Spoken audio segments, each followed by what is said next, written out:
नमस्कार दोस्तों, मैं हूं तुलसीराम सिंह और आप सभी लोगों का स्वागत है। आज जो अपना टॉपिक है वो ये है कि अगर किसी का एक्सीडेंट होता है और बाद में कुछ समय बाद अगर वो व्यक्ति जाकर आत्महत्या कर लेता है तो क्या इंश्योरेंस कंपनी होती है, क्या वो मुआवजा देगी? इस टॉपिक पर आज अपना वीडियो है। जानने के लिए कुछ हाई कोर्ट के जजमेंट, सुप्रीम कोर्ट के जजमेंट पे हम डिस्कस करेंगे। तो वीडियो शुरू करते हैं। वीडियो बहुत ही इंटरेस्टिंग और बहुत ही इन्फॉर्मेटिव होने वाली है। मामला केरल का है, जहाँ पे होता क्या है, एक महिला होती है, तकरीबन 15 मार्च 2005 को एक्सीडेंट होता है और ठीक 24 जून 2005 को सुसाइड कर लेती है, आत्महत्या कर लेती है, यानी कि आत्मदाह कर लेती है, अपने आप को जला लेती है। तो जिसमें जो इंश्योरेंस कंपनी होती है, new India insurance company limited होती है, वो मुआवजा देने से मुकर जाती है कि इन्होंने तो आत्महत्या किया है तो इसमें एक्सीडेंट का बीमा नहीं दे सकते हैं। देखिए, जो ट्रिब्यूनल कोर्ट होता है वो महिला यानी कि जो विक्टिम होती है, महिला के बच्चों को 3,18,700 रुपया का मुआवजा देने की बात कहती है, कहा जाता है माने ट्रायल कोर्ट द्वारा। लेकिन जो न्यू इंडिया इंश्योरेंस कंपनी होती है वो केरल हाई कोर्ट में एक याचिका डालती है और इस जो अवार्ड दिया जाता है, जो मुआवजा देने की बात कहा जाता है ट्रायल कोर्ट द्वारा, उस फैसले को चैलेंज किया जाता है माननीय केरल हाई कोर्ट में। तो जब मामला केरल हाई कोर्ट में जाता है तो केरल हाई कोर्ट के विद्वान जस्टिस मैरी जोसेफ के द्वारा इस केस की सुनवाई किया जा रहा होता है और उसमें जो इंश्योरेंस कंपनी की तरफ से दलीलें दी जाती है, चूंकि इन्होंने सुसाइड किया है, इससे कोई कनेक्शन नहीं है, मतलब जो मेडिकल रिपोर्ट होती है, मेडिकल सर्टिफिकेट होती है, उस पर भी आरोप लगाया जाता है, उसमें भी कमियां दिखाई जाती है। लेकिन इंश्योरेंस कंपनी की तरफ से कोई भी साक्ष्य या जो कमी निकाली जाती है उसको कोर्ट में प्रोड्यूस नहीं, मतलब क्या कहते हैं, साबित करना मुश्किल हो जाता है। क्या मुश्किल नहीं, मतलब कर ही नहीं पाते हैं।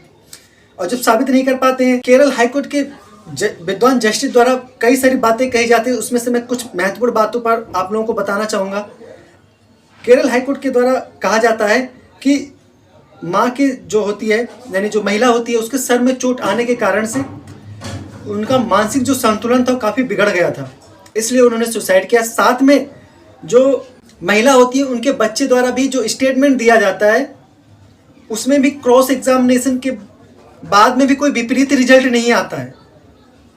तो उसके स्टेटमेंट में और क्रॉस एग्जामिनेशन के बाद जो विपरीत कोई सिचुएशन या कोई ऐसा नहीं आता है जिससे वो मुकर जाए या कुछ ऐसा, कुछ भी चेंजेस नहीं आता, सारे सेम होते हैं।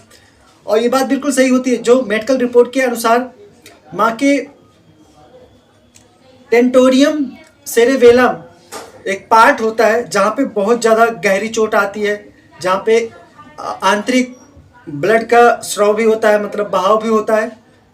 तो इसलिए माँ हमेशा चिंता में रहती है कि कहीं ऐसा तो नहीं कि मैं इस जो चोट लगे इससे उबर पाऊँ या ना उबर पाऊँ। और बच्चे के द्वारा एक और स्टेटमेंट दिया जाता है जिस पे मैं प्रकाश डालना चाहूँगा। उसमें होता क्या है, बच्चे द्वारा स्टेटमेंट ये दिया जाता है कि जब से माँ को एक्सीडेंट हुआ है उनकी जो याददाश्त नहीं है वो काफ़ी कमज़ोर हो गई थी। तो इन सारी दलीलों को देखने के बाद केरल हाईकोर्ट के विद्वान जस्टिस द्वारा ये फैसला दिया जाता है कि जो ट्रिब्यूनल, एक्सीडेंट ट्रिब्यूनल कोर्ट ने जो फैसला सुनाया बिल्कुल सही सुनाया और उस फैसले को माननीय केरल हाईकोर्ट द्वारा बरकरार रखा जाता है। यानी कि जो इसमें महिला होती है जो सुसाइड करती है, उसके बच्चे जो उसके वंशज जो होते हैं उनको 3,18,700 रुपये का जो ट्रिब्यूनल द्वारा मुआवजा देने की बात कही जाती, उस फैसले को माने केरल हाईकोर्ट बरकरार रखता है और यही कहते हुए न्यू इंडिया इंश्योरेंस कंपनी जो लिमिटेड कंपनी होती है उसका जो याचिका होती है वो खारिज कर दिया जाता है। तो इससे ये साबित होता है अगर किसी का एक्सीडेंट हो जाता है और ठीक कुछ दिन बाद, खासतौर पर जब दिमाग में या ऐसे जगहों पे चोट लगती है और उसके बाद में अगर वो सुसाइड कर लेता है तो मुआवजा बिल्कुल मिलेगा।